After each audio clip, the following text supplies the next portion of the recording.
بسم الله الرحمن الرحيم.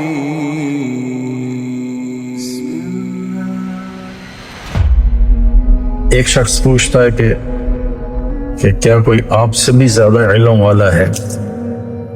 تو اس کے دو جواب مجھے یاد پڑتے ہیں. ایک میں کہ لا ادری، مجھے نہیں پتا، اور ایک میں یاد پڑتا ہے کہ آپ نے کہا نہیں.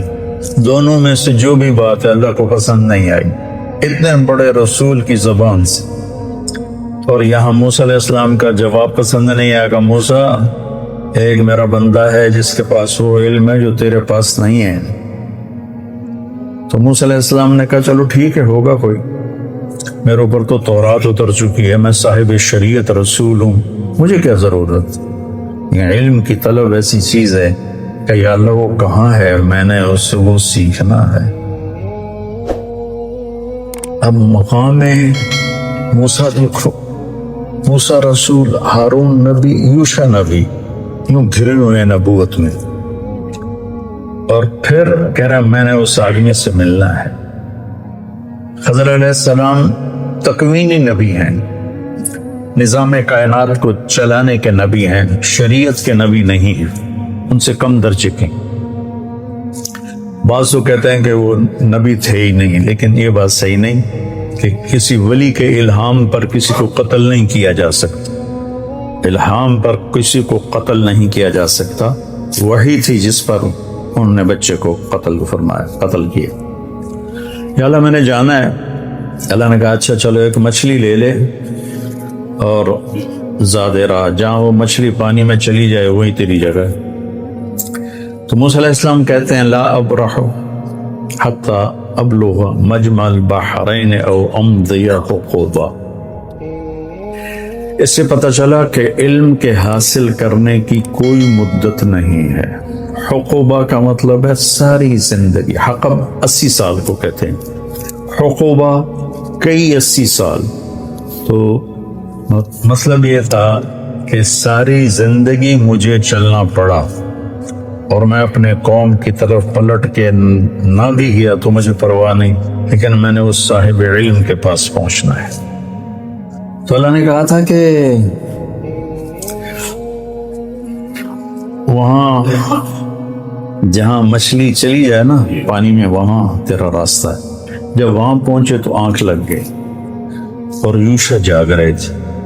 تو انہوں نے وضو کیا تو پانی کے قطرے مچھلی پر پڑے تو وہ پھڑکی، بھونی ہوئی تھی سمندر میں یا دریا میں جو بھی تھا اس میں گھس گئی اور وہ راستہ بن گیا. پانی پھٹ گیا اور ایک خشک راستہ بنتے بنتے بنتے وہ آگے ایک جزیرہ سا تھا، وہاں پہنچ گیا. تو فلما جاوزا، جب وہ آگے چلے گئے، 24 گھنٹے آگے چلے گئے تھے، ایک دن ایک رات. قال لفتاه آتنا غداءنا لقد لقينا من سفرنا هذا نصبا. یہ نصبا بتاتا ہے کہ یہ تھکنے کا سفر ہے. تم سہولتیں ڈھونڈتے ہو، شکایتیں ہوتی ہیں یہ نہیں مل رہا، یہ نہیں مل رہا، یہ نہیں مل رہا. نصبا بتا رہا ہے کہ یہ تھکنے کا سفر.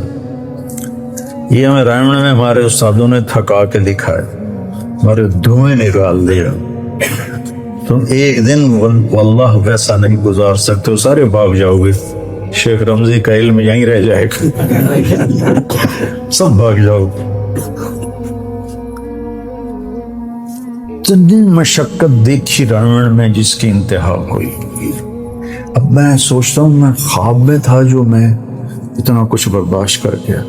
نصبا بتاتا ہے جو اپنے آپ کو تھکائے گا نا وہ پائے گا، جو سہولتوں سے چلے گا وہ پا بھی نہیں سکے گا، پائے گا تو ادھورا پائے گا. اور نیم اللہ خطرہ جان بن جاتا، خطرہ ایمان بن جاتا ہے. نیم حکیم خطرہ جان، نیم اللہ خطرہ ایمان. تو وہ کہنے لگے ارأیت اذ اوینا الى الصخرہ فانی نسیت الحوت وما انسانیہ الا الشیطان واتخذ سبیلہ فی البحر عجبا. وہ تو مجھے اب یاد آیا، وہ تو وہیں جہاں ہم سوئے تھے، آپ میں جاگ رہا تھا، تو وہ پھڑکی نکلی اور سمندر میں عجیب طرح راستہ بنا کے چلی گئی. قال ذلك ما كنا نبغي فرتد على آثارهما قصصا. کوئی نہیں ڈانٹا، ملامت نہیں کی. ارے بھائی وہیں تو ہماری منزل تھی. 24 گھنٹے پھر واپس آئی. 24 گھنٹے پہلے بھوک لگی، ٹھیک ذہن میں رکھنا. 24 گھنٹے بعد واپس آئے. 24 گھنٹے واپسی بھی لے گئے. فوجد عبدا من عبادنا آتیناہ رحمۃ من عندنا وعلمناہ من لدنا علما. یہ دعا میں کوئی 30 سال سے مانگ رہا ہوں کہ میرے پاس اب میری ہمت نہیں کہ میں مطالعہ کر سکوں. پہلے تبلیغ کے سفروں نے تھکا دیا، پھر لوگوں کی ملاقاتوں نے جب ہمت ہی تھکا دیا. جب تک میں مشہور نہیں تھا میں سوچا تھا کہ مطالعے کے بغیر بھی کوئی دن گزر سکتا ہے انسان کا. ایسے میں پاگل تھا کتاب کے لیے. جو کچھ میرے پاس چند کوڑیاں ہیں، یہ پرانی کوڑیاں ہیں، وہ جو اصحاب کہف کے پاس تھی نا وہ لے کر گئے تھے بازار. میرے پاس نیا کچھ نہیں ہے، پڑھائی نہیں جاتی.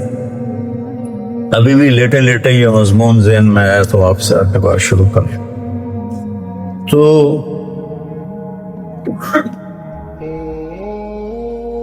آگے ایک شخص تھا جس کو ہم نے اپنے خزانوں سے علم دیا تھا. عندی اور لدیہ. عندی یہ عندی ہے، عندی قرآن میری ملک میں ہے، میرے ہاتھ میں نہیں. لدیہ امامہ یہ میرے قبضے میں ہے.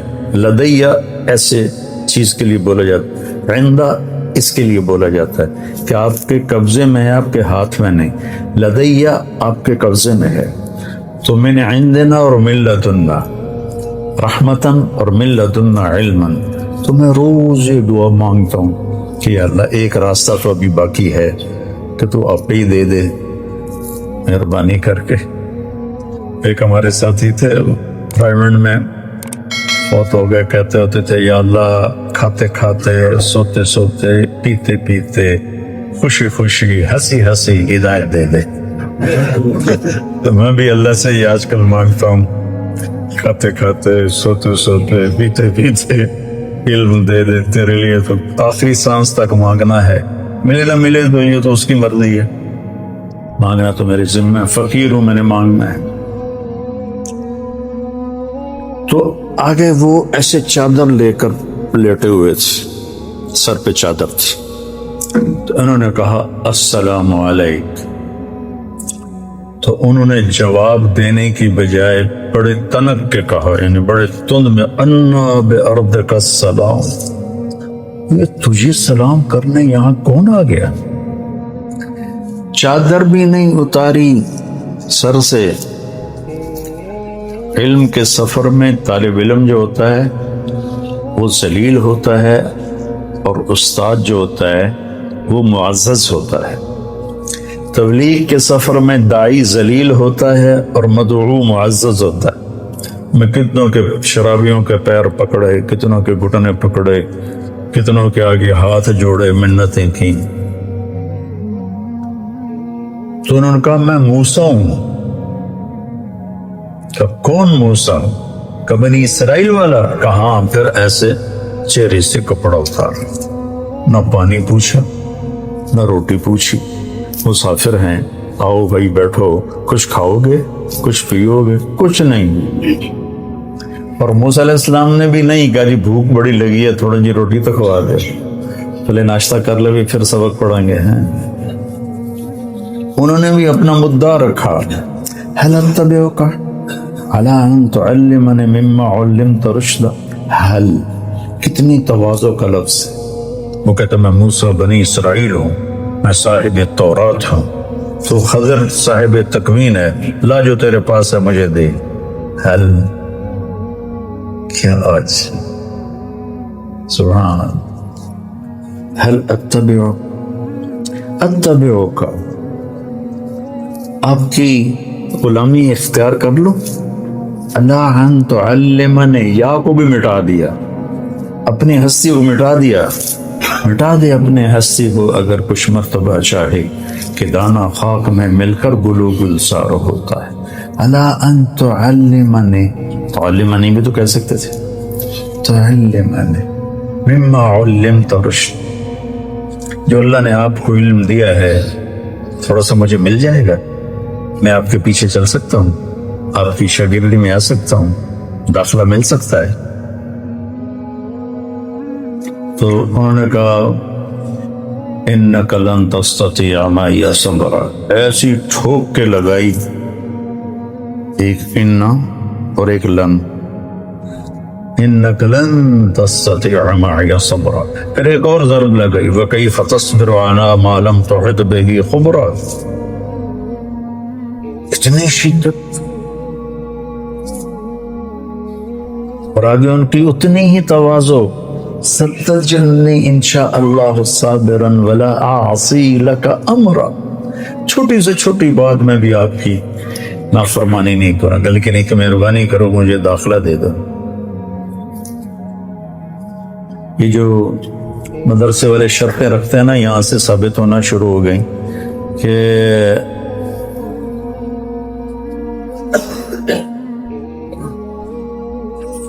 فَإِنِ اتَّبَعْتَنِي فَلَا تَسْأَلْنِي عَنْ شَيْءٍ حَتَّى أُحْدِثَ لَكَ مِنْهُ ذِكْرًا، وہ کہتے ہیں جی مجھے داخلہ دے دو، وہ کہتے ہیں تو پڑھنے کے قابل ہی نہیں۔ موسیٰ، انہیں بھی پتہ ہے موسیٰ بنو اسرائیل صاحب شریعت کلیم اللہ خضر نبی ہیں، کوئی ایسے ویسے تو نہیں کہ وہ موسیٰ کو جانتے نہ ہوں۔ تو وہ کہتے ہیں جی میں بالکل آپ کی فرما برداری کروں، ستجدنی انشاء اللہ صابرا، پھر اس کو تاکید کے ساتھ صابرن کو اور زیادہ مضبوط کیا، ولا اعصی لک امرا، نکرا جب نفی کے نیچے آتا ہے تو کیا ہو جاتا ہے؟ تبھی ہر گل میں مننی ہے، کوئی بھی نہیں چھڑنی، میں تو سی نال لے لو، کہنے کے پھر آ جاؤ، پوچھنا کچھ نہیں۔ اب نہ موسیٰ علیہ السلام کہتے حضور میں 24 گھنٹے کا بھوکا ہوں، 48 گھنٹے کا بھوکا ہوں، مہربانی کر کے پہلے کوئی روٹی تو کھلاؤ، کوئی لنگر میں سے تندور بلواؤ، کچھ نہیں پوچھا اور لے کے چل پڑے۔ نہ انہوں نے پوچھا، علم ایک مشقت کا راستہ ہے، جو اس کو برداشت کر لیتا ہے وہ اس راستے کی عزت پاتا ہے، اور جو راستے ڈھونڈتا رہتا ہے پھر وہ اپنے نفس کا غلام ہی رہ جاتا ہے، وہ کوئی مقام و مرتبے تک نہیں پہنچ سکتا۔ تو موسیٰ علیہ السلام بلا چون و چرا، یہ بھی نہیں کہا کہ میں نے بھوک بڑی لگی میں تھوڑا کچھ کھا لوں پی لوں، فانطلقا، طور پہ ہم کیا کرتے ہیں فانجلسا، ہم آپ لوگوں کو بٹھا دیتے ہیں، کتنا فرق ہے، فانجلسو، وہ ساتھ استاد بھی بیٹھ گئے، قعدو، اور کتابیں کھل گئیں۔ نبی، میرے نبی نے کتنوں کو پڑھایا، کوئی کتاب بھی سامنے کوئی، حتیٰ کہ قرآن بھی سامنے کوئی نہیں۔ 100 سال کے بعد کتاب لکھی گئی، سارا علم بغیر کتاب کے جب تھا تو سب سے مضبوط تھا، سب سے مضبوط علم کا دور وہ ہے جس میں کتاب نہیں تھی۔ پہلی کتاب امام زہری نے لکھی عمر بن عبدالعزیز کے کہنے پر رحمہ اللہ، 100ویں صدی میں۔ تو ہم کرتے ہیں فنجلسا، اس کو کمرہ دو بھائی، فلاں کمرے میں اس کا بستر لگاؤ بھائی، اور وہ کہتے ہیں فانطلقا، پانی بہتا رہے تو پاک رہتا ہے اور اس میں جانے والے کو بھی پاک کر دیتا ہے، کھڑا رہے تو خود بھی بدبودار ہو جاتا ہے، جانے والے کو بھی ناپاک کر دیتا ہے۔ حتی اذا رکب فی السفینۃ غرقها، تو جب وہ کشتی میں سوار ہوئے تو ملاح نے پیسے نہیں لیے، جانتا تھا خضر اکرام کیا، جب کشتی درمیان میں پہنچی تو انہیں ایک تختہ توڑ دیا، تو موسیٰ علیہ السلام بھول گئے اپنی شرط، تو ان کو خیال آیا کہ اس پیسے نہیں لے، یہ پھٹا توڑ کے بیٹھا ہوا، ان کو خیال آیا اس کشتی والے تو ساڑھے کول پیسے نہیں لے صحیح نہ چپ کر کے پھٹا توڑ دیتا ہے تیرے نیکی دا بدلہ بدی نہ آ سکتا خرقتها لتغرق اہلها لقد جئت شیئا امرا. پہلا موسیٰ خضر کا جملہ کیا تھا؟ انک لن تستطیع معی صبرا. ٹھیک ہے، اب خضر علیہ السلام کے لہجے میں شدت آ گئی.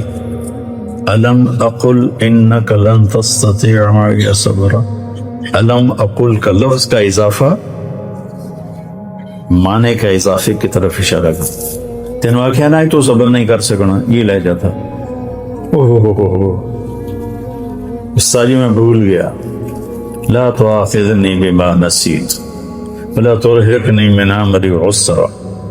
لا تؤاخذنی، موسیٰ کہہ رہے ہیں لا تؤاخذنی،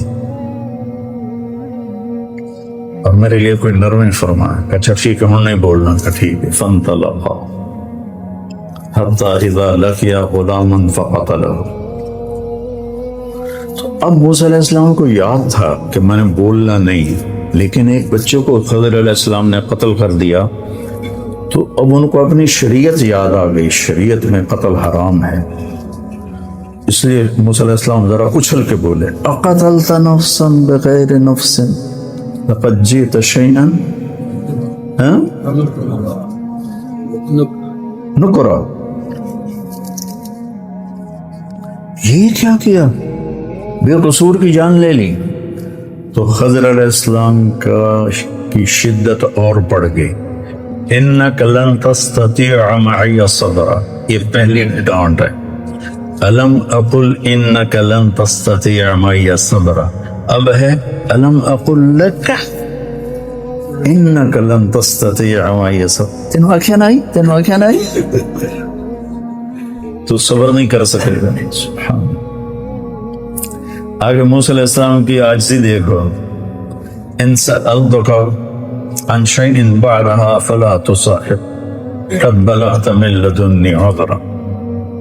اچھا جی استاد جی، میں مدرسے کی شرطیں پوری نہیں کر سکا تو اب اگر کوئی گڑبڑ کرو تو مجھے نکال دینا. تمہارے استاد کسی کو نکالیں تو اس قصے میں موجود ہے گنجائش. فانطلقا، پھر ٹر پہ. کب بھوک لگی تھی؟ وہ جب لقد لقینا من سفرنا ھذا نصبا، وہاں سے بھوکے جی واپس بھوکے آئے. آگے یہ سفر کتنی دیر تھا یہ تو کہیں کسی نے بتایا نہیں، لیکن بہرحال کافی مراحل سے گزرے ہیں. تو بستی والوں سے روٹی مانگی، انہوں نے دی نہیں. کوئی بخیلوں کی بستی ہوگی. تو جب وہ باہر نکلے تو ایک دیوار ایسی ہو گئی تھی. خضر علیہ السلام نے ایسے ہاتھ مارا، وہ سیدھی ہو گئی. ایسا نہیں کہ گارا اور اینٹیں کٹھی کر کے دیوار کو چنا، تو جاتی جاتی کو ایسے ہاتھ مارا، وہ سیدھی ہو گئی. اب پھر نہ رہ سکے. لو شئت لاتخذت علیہ اجرا. انہیں روٹی نہیں کھوائی تو کدھا ٹھیک کر. انہوں نے ہمیں روٹی نہیں کھلائی تو ان کی دیواریں ٹھیک کرتا ہے. کہا ھذا فراق بینی و بینک. موسیٰ تیری میری راہیں جدا ہو گئی. اللہ تعالیٰ کے نبی نے فرمایا کاش موسیٰ علیہ السلام یہ نہ کہتے فلا تصاحبنی، تو ہمیں اور اللہ کے چھپے ہوئے راز معلوم ہو جاتے. تو پھر انہوں نے اب بتانا شروع کیا کہ کشتی مسکینوں کی تھی. آگے ایک بادشاہ صحیح کشتیاں پکڑ رہا تھا، میں نے اس میں عیب ڈال دیا تاکہ ان غریبوں کی روزی چلتی رہے. فقیر کہتے ہیں جس کے پاس ایک دن کی روٹی ہو. مسکین اسے کہتے ہیں جس کے پاس ایک لقمہ بھی نہ ہو، سکن سے ہے، ٹھہر جانا، جس کی زندگی ٹھہر گئی ہو اور ہر نعمت سے محروم ہو گیا. تو مساکین تھے، فقیر نہیں کہا، مساکین کا. تو میں نے توڑ دی تاکہ ان کی کشتی بن جائے. جو غلام تھا تو اللہ تعالیٰ نے اس کے والدین کے لیے یہ چاہا کہ ان کو ایک اور اچھی نسل دے. یہ بچہ آگے چل کے ان کے ساتھ ان کے لیے برائی کا، طغیان و کفر کا سبب بن سکتا تھا. تو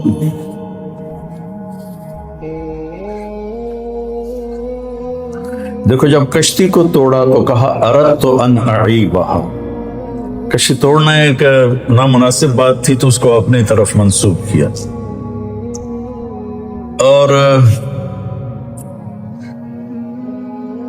جب اس بچے کے بدلے میں نئی اولاد کا ذکر کیا تو اللہ کی طرف ذکر کیا فَأَرَدْنَا أَنْ يُبْدِلَهُمَا رَبُّهُمَا خَيْرًا مِّنْهُ زَكَاةً وَأَقْرَبَ رَحْمَةً. اللہ کی طرف شر کی نسبت نہیں ہو سکتی، خیر کی نسبت اللہ کی طرف. اور باقی رہ گئی دیوار، تو اس کے نیچے یتیموں کا خزانہ تھا، ان کے ابوہما صالح. اب کے شیخ کانس الجد الثابت، ہاں ابن عباس فرماتے ہیں کہ وہ جد ثابت ساتواں دادا تھا جس نے خزانہ اس میں چھپایا تھا. اور ان یتیم بچوں کے لیے ماں باپ کی نیکی کیسے کام آتی ہے، ماں باپ کی جائیداد کبھی کام آتی کبھی نہیں کام آتی، نیکی کام آتی ہے. تو میں نے اس لیے سیدھا کر دیا کہ جب بڑے ہوں گے تو اس میں سے نام لے لیں گے. تو پھر اس پر آگے کہا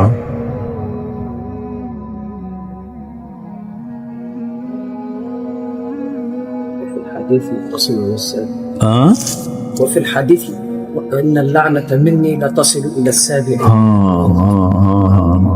إذا أطعت ورضيت. إذا أطعت ورضيت وإذا رضيت باركت وليس لبركتي نهاية وإني إذا عصيت غضبت وإذا غضبت لعنت وإن اللعنة مني تبلغ السابع من الولد.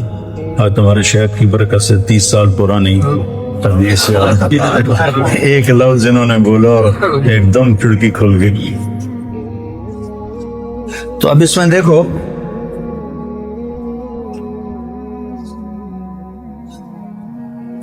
سأنبئك بتأویل ما لم تستطع علیہ صبرا. اب نرمی آنی شروع ہوئی ہے. تستطيع ایک حرف گھٹ گیا. اب چونکہ جدائی ہو رہی ہے تو اب ان کے احترام کے ساتھ اور ان کی محبت کے ساتھ پہلے لن تستطيع، اور اب کیا ہے بما لم تستطع، یا ہٹا دی، لفظ کو نرم کر دیا، کام کو تھوڑا ٹھنڈا کر دیا. اور جب بات ختم کرنے لگے تو کہا ذالک تاویل ما لم تستطع، تا بھی ہٹا دی اور نرم کر دیا. اس لیے جاتے ہوئے بچوں کو جو فارغ ہو رہے ہیں استادوں کو چاہیے کہ محبت سے رخصت کریں اور ان کو اچھی نصیحتوں سے رخصت کریں، ان کا اکرام کر کے روٹی چھوٹی کھوا کر رخصت کریں. خضر علیہ السلام نے روٹی تو نہیں کھوائی، لفظوں میں خوش کر دیا. پہلے انک لن تستطیع، الم اقل انک لن تستطیع، الم اقل لک انک لن تستطیع، پھر آگے سأنبئک بتأویل ما لم تستطع، پھر ذالک تأویل ما لم تستطیع. ایسی تھوڑا آگے اس میں آتا ہے یاجوج ماجوج کے قصے میں کہ جب وہ وہاں پہنچے تو انہوں نے کہا فَمَا اسْتَطَاعُوا أَن يَظْهَرُوهُ وَمَا اسْتَطَاعُوا لَهُ نَقْبًا. فَمَا اسْتَطَاعُوا تھوڑا زور لگائیں، فَمَا اسْتَطَاعُوا چاہے زیادہ زور لگائیں اس دیوار کو پار نہیں کر سکتے. تو دیکھو موسیٰ علیہ السلام جیسے بڑے نبی اور رسول اور کلیم جب جس سے سیکھنا تھا اس کی شرائط کو پورا نہیں کیا تو وہ علم نہیں ملا جو وہ لینا چاہتے تھے. تو اس سے پتہ چلتا ہے کہ علم کا سفر ایک نظم و ضبط کا علم ہے، کا سفر ہے. یہ ایسے شور و شرابہ نہیں، یہ کوئی ہنگامہ نہیں ہے، بلکہ اس کو ایک نظم کے ساتھ اللہ نے پرویا ہے. اس کی آپ پیروی کرو گے تو آپ کا بڑھتا رہے گا. ہم نے تو 6 سال کر دیے ہیں، لیکن 6 سال علم کی عمر نہیں ہے. آخری لمحے تک سیکھتے رہو، پڑھتے رہو، اور بڑے علماء سے جوڑ رکھو، اپنے استادوں سے جوڑ رکھو، تاکہ تم آگے بڑھو۔ اللہ تمہیں سلیقہ دے کہ قرآن سے تم خود اخذ کر سکو۔ 700 سال پرانی تفسیریں ہیں، جو ترجمے ہیں قرآن کے وہ بھی پرانی تفسیروں سے لے کر اردو میں کر دیے ہیں، تو بڑے اکابر علماء ہیں، وہی پڑھو، لیکن خود بھی سوچو۔ میں کوئی تفسیر دیکھتا ہوں، یہ جتنا میں نے آپ کو بتایا کوئی پڑھ کے تو نہیں بتایا، تو ویسے لیٹے لیٹے میں سوچ رہا تھا بچوں سے کیا بات کروں، تو یہ مضمون ذہن میں آیا ہے۔ تو اس طرح قرآن آپ کی نظروں میں خوبصورت ہو جائے۔ دوسری بات جو میں آخر میں مختصر کہنا چاہتا ہوں کہ موسیٰ علیہ السلام کا جو دعوت کا سفر ہے وہ لمبا ہے، اور وہاں ان کو فجر کی اذان ہوئی، صحابہ کرام میں ہلچل مچی۔ فتح مکہ کا دن تھا۔ ابو سفیان نے کہا کیا ہوا ہے؟ یہ حملے کی تیاری کر رہے ہیں۔ کہا نہیں، نماز کے لیے جا رہے ہیں۔ ابو سفیان کہنے لگا عباس تیرے بھتیجے کے ساتھ اس کی ہر بات مانتے ہیں؟ کہا ہاں، ہر بات مانتے ہیں، چاہے وہ انہیں کہہ دے کہ بچے چھوڑ دو، بیوی چھوڑ دو، ملک و مال چھوڑ دو، ہر چیز اس پر قربان کر دیتے ہیں۔ کہنے لگا عباس میں نے بڑی بڑی بادشاہیاں دیکھی پر تیرے بھتیجے جیسی بادشاہی نہیں دیکھی۔ انہوں نے کہا ارے ابو سفیان، اب بھی تیری سمجھ میں نہیں آ رہا، یہ بادشاہی نہیں، یہ نبوت ہے۔ اذان ہو اور 95% کے کان پر جو نہ رہیں گے تو ہمارا مسئلہ کہاں سے حل ہوگا؟ رمضان آئے اور ہمارے کان پر جو نہ رہیں گے، پیسہ اکٹھا ہو جائے اور غریب کو زکوٰۃ نہ ملے، فصل گھر میں آ جائے اور زمیندار شعر نہ ادا کرے، یہ کیسی مسلمانی ہے؟ یہ کیسا اسلام ہے؟ یہ تو فرائض چھوڑ دیے، اور فرائض کے چھوڑنے کے بعد مسئلہ کیسے حل ہوگا؟ اندرون سندھ میں جا کر دیکھو جہاں کسی کو نماز آتی ہی نہیں ہے، ساری امت میں نماز زندہ ہو جائے اور ساری امت اللہ تعالیٰ کے سامنے جھکے۔ حضرت سلمان فارسی رضی اللہ عنہ مدائن کے افسر بنائے، بڑے گورنر بن کر آئے تو چوریاں شروع ہو گئی۔ پہلے تو کوشش کرتے رہے کہ ویسے ہی ٹھیک ہو جائے، پھر کہنے لگے اچھا بھائی کاغذ لاؤ۔ خط لکھا مدائن کے گورنر کی طرف سے جنگل کے درندوں کے نام، آج رات تمہیں جو بھی چلتا ہوا مشکوک نظر آئے اسے چیر پھاڑ دینا، اور اپنے دستخط کر کے فرمایا کہ شہر سے باہر اس کے کیل گاڑ کر لٹکا دو۔